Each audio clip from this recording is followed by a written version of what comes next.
1 மந்த்துக்கு முன்னாடி மணி பிளான்ட்ஸ் கொஞ்சம் வாங்கியிருந்தேன். அதை நானே ப்ரொபகேட் பண்ணி ஒரு 5 பாட்டில் மாற்றி வச்சுருந்தேன். ஸோ அதோட க்ரோ எப்படி இருக்குது, எப்படிலாம் மெயின்டைன் பண்ணுறேன் அப்படின்றத நெக்ஸ்ட் வீடியோவில் பார்க்கலாம்.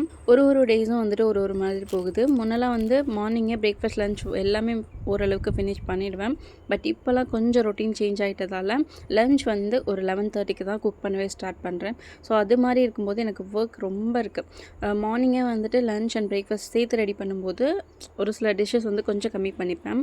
பட் லஞ்ச் தனியாக குக் பண்ணுறோம், ஒரு 11:30க்கு தான் ஸ்டார்ட் பண்ணுறோம் அப்படிங்கிறப்ப கிச்சனுக்குள்ளே என்ட்ரானாலே அகெயின் வந்து ஃபர்ஸ்ட்லேருந்து நிறைய குக் பண்ணுற மாதிரி ஆகிடுது. ஒரு சில டைம் கொஞ்சம் எக்ஸ்ட்ராவாக ஐட்டம்ஸ் வந்து குக் பண்ணுற மாதிரியும் ஆகிடுது.